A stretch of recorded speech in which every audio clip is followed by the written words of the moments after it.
What is up, all of you Slashaholics? Welcome back to Slash Sisters. I am Slash Sister Hallie. Hey! She did it! And I am Slash Sister Jen, and we want to welcome you back to the channel for horror movie reviews by true horror movie fans. You know, people like us and you. You. It's you. And if you like horror movies, anything horror related, hit that subscribe button so you can stay up to date on what we do here on this channel, because we bring horror entertainment to you. We're going to be out at Lord Blood Ra's Nerve-Wracking Theater. And in then shortly, July. and not too long before that, in May, we are going to be out at the Midwest Drive-In. Yes. For a George A. Romero 45th anniversary Zombie Night extravaganza, and I am super excited for that. I am super very excited for it It's gonna too. be fun. So, stay tuned. Yes. Make sure you hit that subscribe button too, so you don't miss out on any of it. Today we are visiting yet another film from Dark Castle Entertainment. This is the third movie from Dark Castle that we are covering, and it's actually the third movie from Dark Castle. Yeah, we did it slightly out of order. Yeah, we did a little bit. We messed up the first two. Anyways, we didn't mess them up. We just did them out of order. Yeah. We have already covered the first two, which were 13 Ghosts and House on Haunted Hill.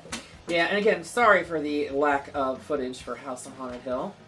We are trying, but YouTube wants to fight us on using any kind of clips in our videos. Yeah, pretty much. Thanks. Yeah.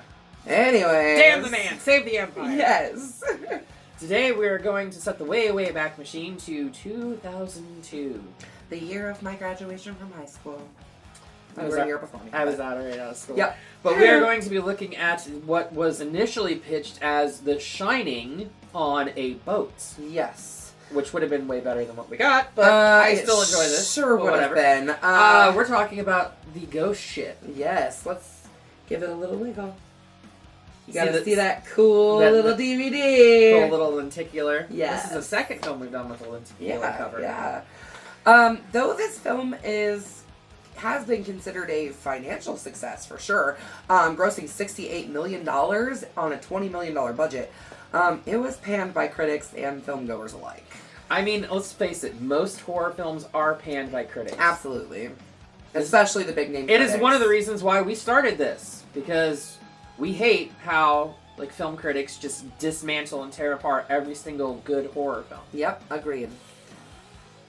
Anyway, let's go ahead and dive. I see what you did there. Dive into the murky waters that is the film, shall we? So we start our story in 1962 aboard the Italian ocean liner, the Antonia Grazia. The passengers are all celebrating at like a captain's ball type of thing where they've thrown a party. Basically, it's kind of what happens at the end of a cruise ship. It happens at the end of the cruise, but it also happens a lot closer to fucking land than what this one does. Sure, yeah, sure.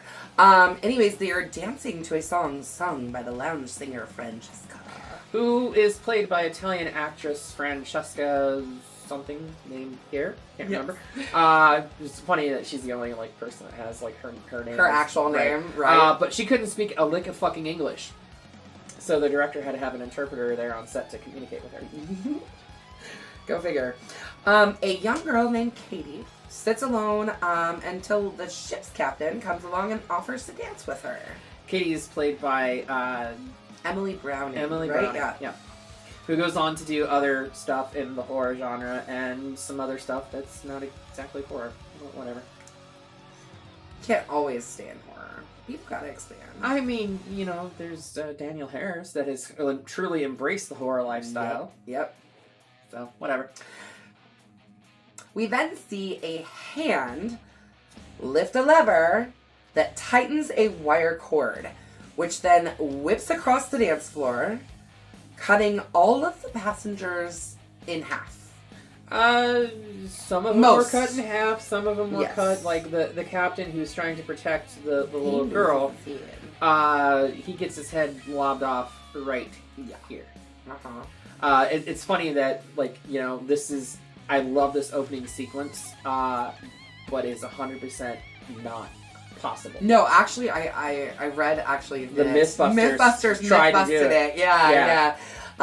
They didn't say what film it was from when they were doing it, but it's the only film that this happens in. So, arguably, I think this is probably one of the greatest openings in horror movie history. I love the fact that it starts off, we get like this, and even like the logo. It seems like it's some kind of like romantic film. But it also seems like it's something set in like the 60s, because like the way the Warner Brothers logo looks when it crosses the screen is like, it's colored differently than what they were at the time. It looks like it was older.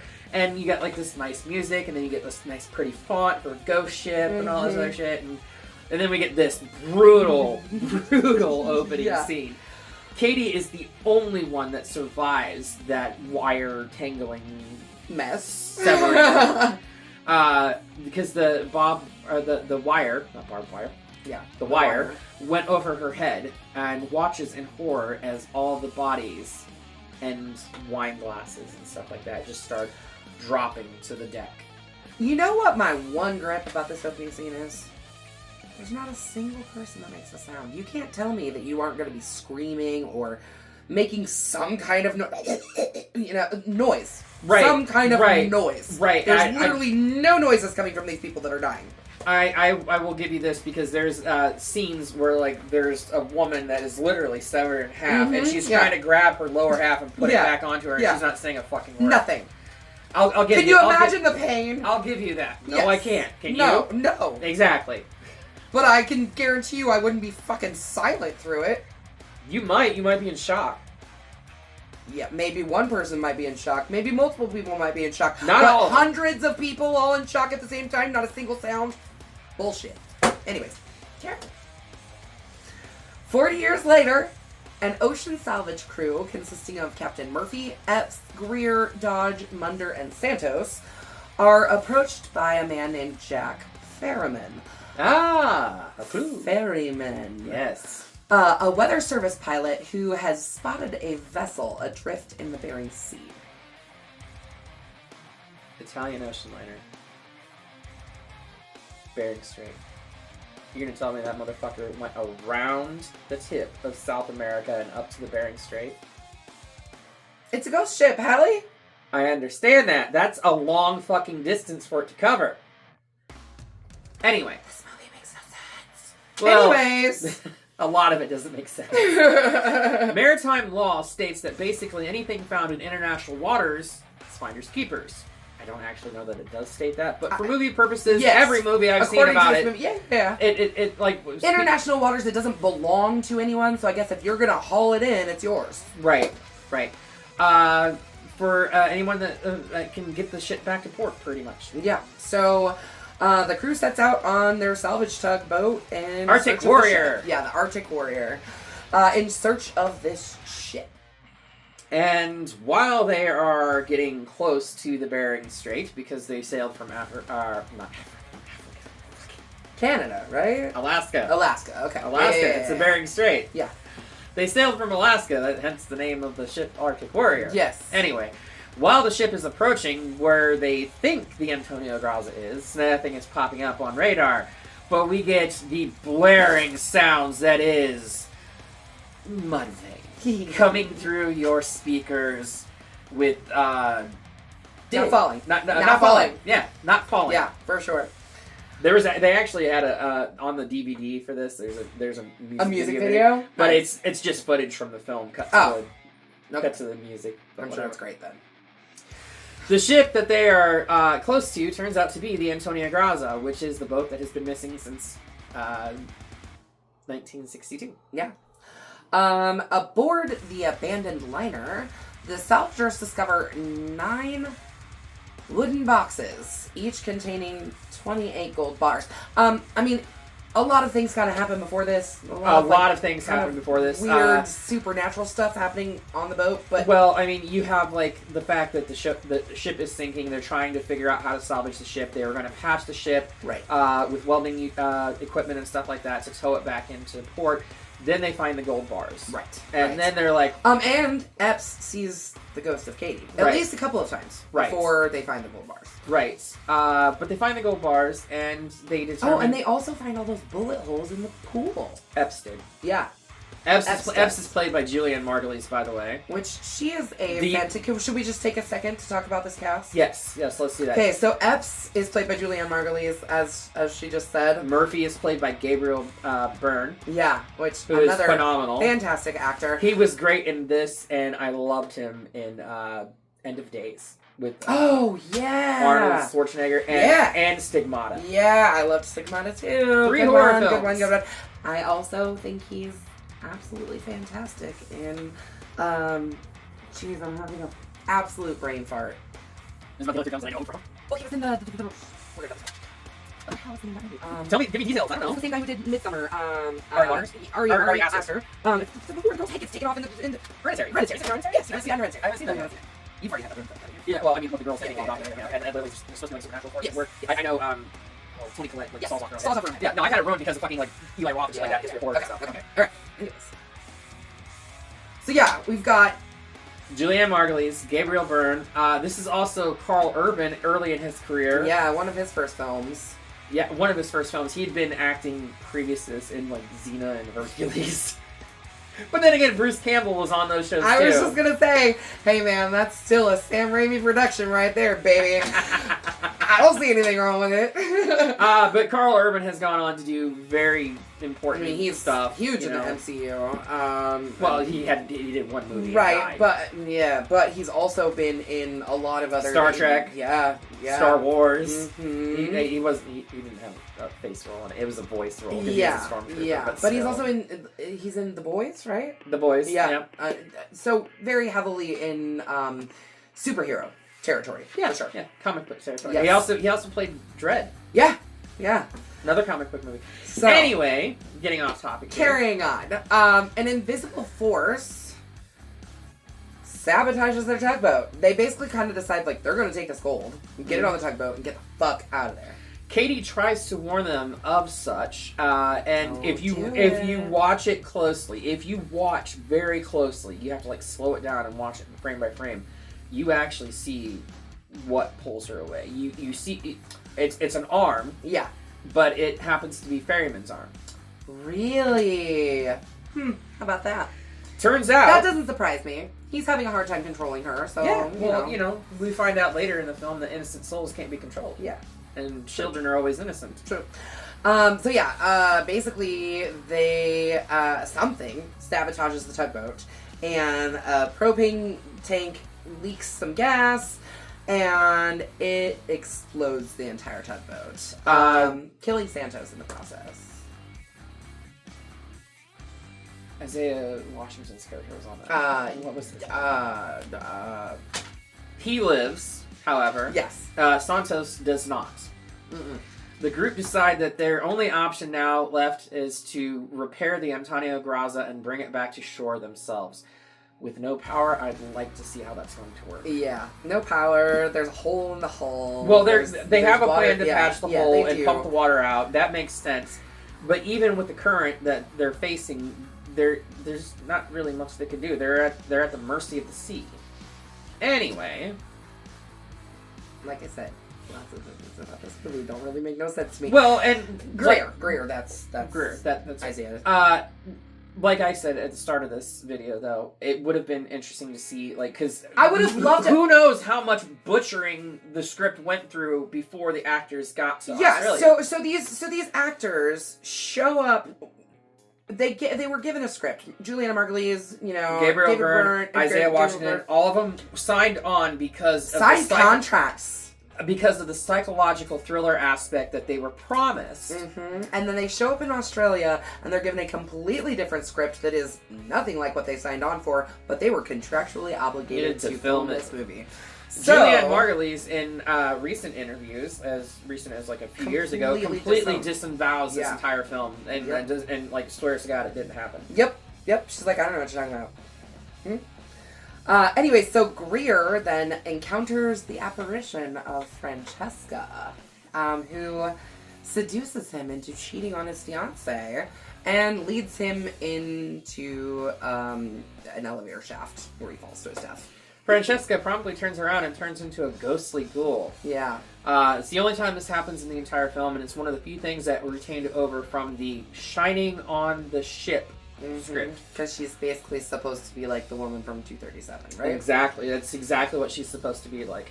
Murphy enters the captain's cabin and encounters the ghost of the captain, who explains that they recovered the gold from a sinking cruise ship, the Lorelei, along with one sole survivor, and then promptly slides a picture of the survivor over to him.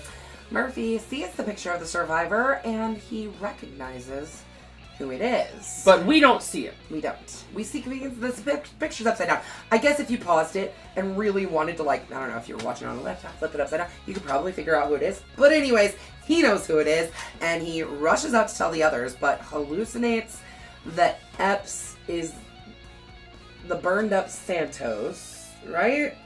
And tries to attack her and basically just, like, rages out. Right, he sees, instead of seeing her, well, he sees her at first, but then she morphs into Santos. Like there's this, like, weird skin and face change thing. She had a flashlight in her hand, but he sees Santos with a knife coming at him. Yeah. The others think Murphy has gone mad and lock him in a drained fish tank. This is not going to end well. Never ends well when you do this shit. No. I mean, look what happened to House on Haunted Hill when you lock somebody up in a saturation chamber. Yeah. You know, she does kind of, it happens later, but she ends up finding him dead in that tank. Yeah, Epps does find him drowned in the tank because some invisible force turned the water back on and drowned the, which there's no power. Which is funny because he is actually holding the picture still inside of that tank. Well, so, it like drifts up to the tank. Yeah, floating around, yeah. But Epps sees whose face is on that picture. Yeah. Epps then sees Katie's ghost, and she basically kind of takes her into the past and shows her what happened on the Antonia Graza. So she finds out exactly how those bullet holes got there, finds out that basically the entire crew turned on one another, killed the entire guests, and, you know, tried to steal the money for themselves, and then one of the, like, crew killed the rest of his crew and thought that he was going to get away with Francesca, only for Francesca to blow his fucking brains out. Yep. Yeah, after murdering all of the passengers, the crew turned on each other, and, yeah, like you just said, Francesca killed the officer who survived. The only one who was left alive. Yep. And then, out of the shadows walks the mastermind who has been pulling the strings the entire time. The little puppet master that he is. Who is it, Hallie? Who Could it be? He releases a hook and it drops into the right here. This scene is so stupid. Sorry. So this scene is actually a callback to another movie that we've covered on this channel before. Oh really? What is it a callback to? Black Christmas. Oh, okay. I'll give it that. That's still really silly. No, it's 100% silly, and I guarantee not plausible. No. But it's a callback to Black Christmas with the hook going right into underneath the drum, picks her up, and just slings her back and forth. Alright. But the person then pulls her glove off and brands her hand with a question mark. It's like a 6 with like a pitchfork. Yeah. Or like a spade. Yeah. Like a devil's tail. Yeah. And it's revealed that it was the pilot, Ferryman. Yeah. All along. Mr. Ferryman. Ferryman. Jack Ferryman. Yes. I couldn't remember his first name. Jack Ferryman. And we kind of find out basically that he is a demonic spirit. He's either a demonic spirit or he is somebody who went to hell and made a deal. Yes. To ferry other souls to hell to reduce his sentence. Yeah. He's trying to basically like provoke people to sin and then kill them for their sins. He doesn't have to push very hard. No, he doesn't. He sure doesn't. People sin on their own anyways. Yeah, so he's basically like making a boat that he can take all these souls back to hell with him. And if the boat sinks, well, then he can't ferry those souls. Right. Ferryman. Yeah. They intentionally did that to make it sound like yeah. But nobody picks it up. You know, when you first watch this, you don't pick that up. Right. It's not until after you watch it and then you're like, oh, that makes so much more sense. Yeah, ferrying them into the right. Epps deduces that ferrymen lured the salvage team to the Graza to repair it in order for him to claim more souls. Yeah. They actually find another crew that had been on that ship prior trying to salvage it, and he's already claimed them. Right. They've been there for approximately 3 weeks, I think. That's what they say. By the decomposition of the bodies that they find. Yep. So Munder, who was... that's Carl Urban's character. He is underwater. Can we just talk about Munder and Dodge for a second? Yeah, they're so funny together. They pulled this stunt earlier in the film where they're like in like the meat locker or whatever, and they got like those claw stacks over them, and they scare the shit out of both Epps and Ferryman. I mean, I think they're kind of like the comic relief. Oh no, they're 100% the comic relief. You know, like we need that, right? For sure. But then they also have like this bet. They find canned good foods that have been like on the ship since 1962. This is 2002, so 40 years. And they're eating like beans and all this other shit, and then like maggots appear like, in their mouth. Maggots, Michael? Kind of like... Do you like your maggots, Michael? Right, kind of like the Lost Boys, but, you know, not vampires. That was the first thing that came to my mind when they were sitting there eating that. I was like, ew. Honestly, after watching Lost Boys for our just review... Just a few weeks ago, for sure. No, 100%. For sure. I never made the correlation before. Yeah, no, I don't think I did either. Because I had watched those two movies back so close together, yeah. Anyway... Yeah, he ends up getting crushed to death in these gears, and his whole body, like, goes through these gears. I mean, he's just literally, like... And the pumps that they had pumping out the water starts pumping out red water. Yeah. Mm-hmm. Yeah. Epps tells Dodge to keep an eye on Jack on the ship's bridge while she sets the explosives to blow the ship, hoping to stop Ferryman's plans. Now, this scene is really funny, actually. This scene is really funny because kind of up until this point, you know, with the exception of, like, going for the gold. Right. Dodge hasn't really committed a sin until Ferryman lunges at him, and that's when he blows him away. So there's a theory that was his sin, was killing Ferryman, not realizing that he wasn't human. Right. Okay. Yeah, I guess everybody's gotta have a sin. Because, I mean, it's not like Epps could explain all of what she had seen from the ghost girl to everybody and convince them, because they would have thought she was fucking nuts. Right. So, there's a theory that that's the only sin that he committed. I mean, other than, like, any sins he committed prior, normal but, like, stuff. everybody's shown committing a sin. Right, everybody's shown committing a sin in this before. Yeah, I guess, like, it's kind of at this point where things turn into, like, a almost religious sort of like, oh, these sinners are bad people, and Ferryman kind of, we'll get to this a little bit more, but he ends up taunting Dodge. Dodge shoots him and believes that Ferryman is dead, but like seconds later he opens his eyes right back up because Dodge doesn't realize that Ferryman is a demon. Epps is setting the explosives when she is confronted by Dodge, or so she thinks. Yeah. He claims that he killed Ferryman and they can salvage the gold and start a new life together, because that's what he's always wanted, apparently. Yeah. What's funny is that Juliana Margulies and, gosh, I can't remember, Ron Eldard, I think his name is, were dating at the time of this movie. So when he's, like, saying those lines. And mind you, they had been dating for like 3 years. Yeah. Like 1999 to 2003, I think was their relationship. Yeah. But Epps asks why Dodge has not asked where Munder is, because, let's face it, they're like butt buddies. They're not butt buddies, but they're very good friends. Yes, they're like the besties of the crew. Right. At this point, Dodge's face morphs into Ferryman's. Yep. And I guess he apparently killed Dodge. That happened completely off screen. Yeah, it happened off screen, which means he's not dead! According to us. According to slashers. Yeah. But this is supernatural forces, so he's dead. Yeah.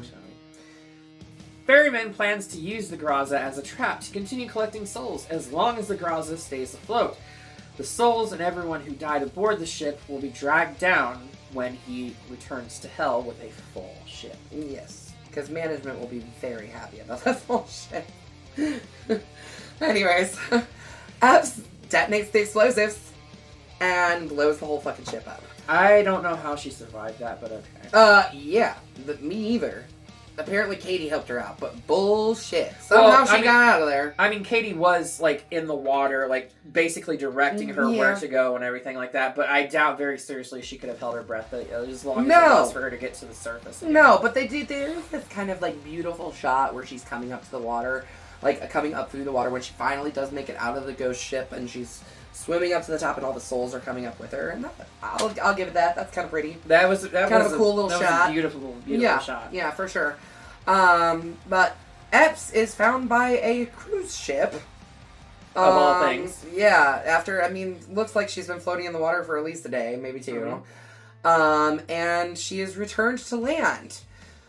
And as she's loaded into the ambulance so that they can take her to the hospital, she looks out and she sees crew members carrying big wooden boxes onto this brand new cruise ship, followed by Jack Ferryman, who turns and looks at her and gives her this little smirk, and she starts screaming. Right, she screams loudly, but the ambulance door is closed, and drop the needle on Not Falling by Mudvayne again. Yes.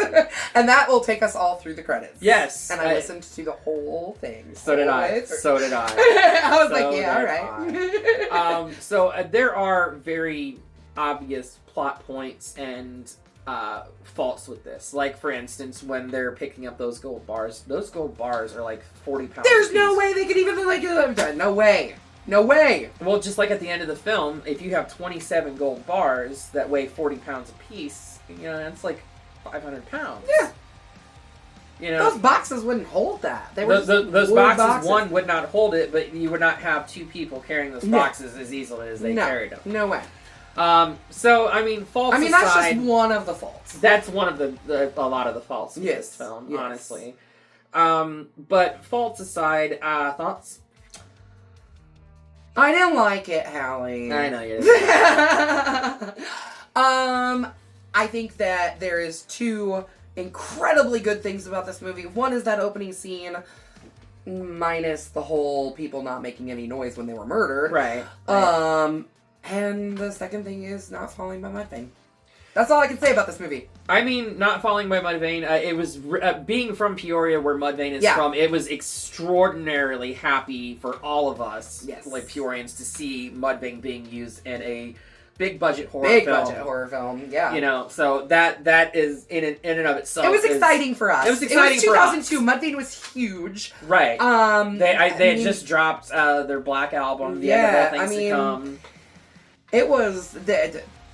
Yeah, it was very exciting for us as people who had been following Mudvayne for a long time and watching them at local shows here as they were coming up in the industry and everything. So, yeah. But, I mean, the acting was, even though they didn't want to do it, it was good. Gabriel O'Brien and Jillian Margulies, I thought, gave brilliant performances in this, even though their hands were tied. Acted pretty well. The guy that played Jack Ferryman... honestly, I kept mistaking him for D.B. Sweeney. He looks a lot like D.B. Sweeney. Yeah, I can see that. Pardon me. Yeah, I don't know. It's a bloody machete now for me.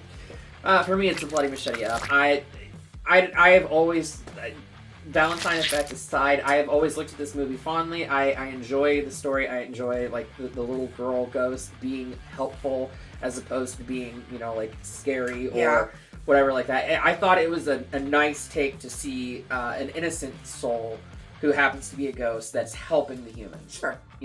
Sure. So it's a bloody machete up for me. Yeah, and a bloody machete down for me. I would probably not pull it again to watch it. Oh, see, I watch it all. I would just... I watch it probably at least once or twice a year. I would probably just queue up Not Falling and listen to that. Fair. Or we're just to watch the first 5 minutes and go, yeah, that was cool. Fair. But, right, we've disagreed on things before, and it won't be the last time for sure. Really have. Anyways, let's get that the heck out of here. Yeah, we're going to send it straight back to the bear. Oh, shit. Fuck up our lights there, Hallie. Jeez. She usually is really good at. She was trying to go through the ring. You light, know, I think. we reset things up down here, and the lights have changed and changed position, so it was kind of like where I normally throw it. Thanks, camera woman, for doing that. I wish you could. I wish you could see her face right now. She's just sitting behind the camera, just chuckling it up. Oh God. Well, what's next on our list? I think we gotta keep it in the same year, 2002. We're gonna go from a ghost girl that was helping the humans to a ghost girl that's trying to murder people. Mm-hmm. And does a damn good job of it. Well, for the time. Yes. No, I mean she's a pretty good. Right. But she's got a pretty good success rate, I think. I know, but you've seen the memes about like the TVs from that time frame. Oh yeah. I would like to see. I mean, even though they did a film 7 years ago, called Rings. Right? Yeah. So we're talking about The Ring, you guys. Look at us. We're just like we're vomiting next to each other. Yeah, we are talking about The Ring. The American version of The Ring, not Ring. Yep. But our first J horror. Yeah. Our first J horror. And I have seen both versions. I've seen Ringu and I've seen The Ring. I've never seen Ringu, but you know how I feel about foreign films. I know. With, like the subtitles. You're not great with like subtitles or don't like subtitles. Me personally, I like to watch everything with subtitles because I have shitty ears from going to way too many concerts and I can't hear shit. Oh, I have shitty ears from going to concerts too, but I can hear way better than most people. But I think you also can turn your volume up louder because you don't have kids. Yeah. So I can't just blast my volume nice and loud. Anyway, be sure to watch The Ring, the Americanized version. And watch Ringu too because it's actually really, really good. And this version makes Ringu better. If that makes sense. It makes sense. Yes. So this expounds upon Ringu and makes Ringu creepier by circumstance, I think. However, this film could not be plausible today because it's a fucking VHS tape, and most people today don't even know what a VHS tape is. I've got lots and lots and lots of VHS at my house. Yeah. Just saying. I don't have a lot, but I do have VHSs, and when we were moving shit around, I did find my VCR and my VCR DVD combo. Yeah! Alright, break it out. So, yeah. So join us in a week when we will talk about The Ring. And until then, make sure you slash that subscribe button. Stab that like button. And ring-a-ling the grave bell so you don't get buried alive and you keep up to date with all our new videos. And until next time, we will see you all in the afterlife.